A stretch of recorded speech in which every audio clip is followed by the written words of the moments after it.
¿Alguna vez te han dicho que cuanta más vitaminas le des a tus pájaros mejor estarán, o que un pájaro que canta siempre está sano? En el mundo de la ornitología circulan muchos consejos que se repiten una y otra vez, pero no todos son correctos. Hola compañeros y compañeras de afición, bienvenidos una vez más a un nuevo vídeo en el que voy a compartir algunos de los peores consejos que he escuchado durante todos estos años. Sin más, empezamos.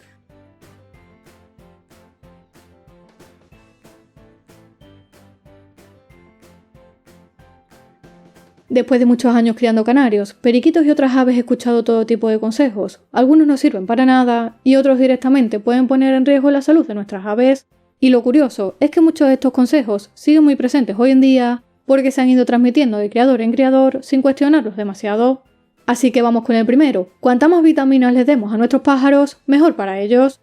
Si tuviera que hacer una lista de los consejos más repetidos en ornitología, este sin duda estaría entre los primeros.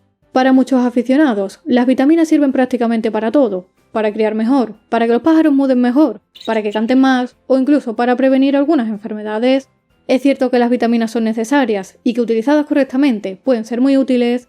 El problema aparece cuando se administran de forma rutinaria, sin una necesidad concreta y durante largos periodos de tiempo. Existe la creencia que si una pequeña cantidad es buena, una cantidad mayor será todavía mejor. Sin embargo, un exceso de suplementación también puede provocar problemas, desde desequilibrios nutricionales hasta alteraciones del celo o trastornos hepáticos. Por eso, las vitaminas deben entenderse como una herramienta de apoyo para momentos concretos y no como algo que debamos administrar de forma permanente durante todo el año. Y hablando de excesos, vamos con otro consejo que he escuchado infinidad de veces. Cuanta más proteínas aportemos a nuestros pájaros durante la cría, será mejor para los pichones.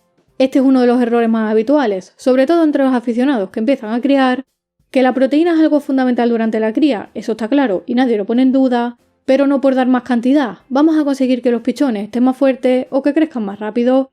De hecho, un exceso de proteína puede provocar el efecto contrario, como problemas digestivos, sobrecarga hepática o un desarrollo desequilibrado. Una cosa es aportar la proteína que nuestras aves necesitan y otra muy distinta es abusar de ella. Pero hay un consejo que todavía está mucho más extendido que este y que seguramente has escuchado cientos de veces. Si un pájaro canta es porque está sano. Ojalá fuera tan sencillo, porque entonces solo tendríamos que escuchar cantar a nuestros pájaros para ver si están perfectamente, pero la realidad es muy diferente.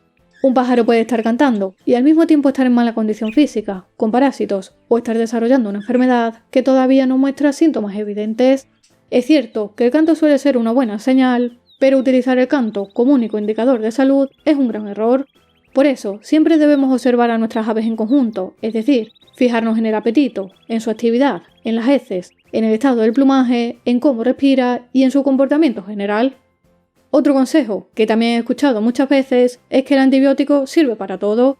Este probablemente sea uno de los consejos más peligrosos de todo el vídeo, porque muchas veces se utilizan los antibióticos como solución rápida para cualquier cosa. Que el pájaro está raro, antibiótico. Que un pájaro no canta, antibiótico. Que está más apagado de lo normal, antibiótico. Pero los antibióticos no son la solución para todo. Están diseñados para combatir determinadas infecciones bacterianas. No sirven para los virus, para parásitos, para problemas nutricionales, tampoco solucionan problemas de manejo y mucho menos sustituyen el diagnóstico de un especialista.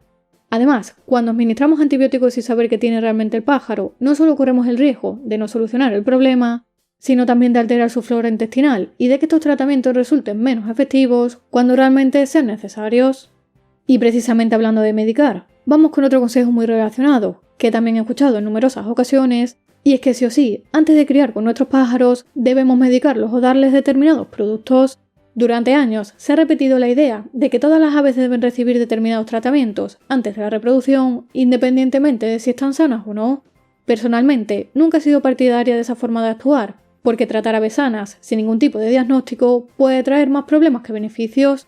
Muchas veces, los verdaderos problemas que se dan durante la cría no están en las enfermedades, sino en la alimentación, en la higiene, en el manejo o incluso en la preparación de los reproductores. Además, cada aviario es diferente, cada especie tiene sus particularidades y cada situación debe evaluarse de forma individual. Y hablando de preparación, seguro que muchos habéis escuchado alguna vez, para bajar el celo de los pájaros solo hay que darles alpiste limpio. Aunque es cierto que la alimentación influye en el estado fisiológico de los pájaros, reducir la dieta a un único alimento no es una forma correcta de controlar el celo. De hecho, mantener durante demasiado tiempo una alimentación basada únicamente en alpiste lo que va a provocar son carencias nutricionales que pueden afectar negativamente a la salud de los pájaros. El control del celo depende de muchos otros factores como las horas de luz, la temperatura, el estado físico, la genética y la alimentación en conjunto. Pensar que todo se soluciona dejando a los pájaros con alpiste es simplificar demasiado un proceso mucho más complejo.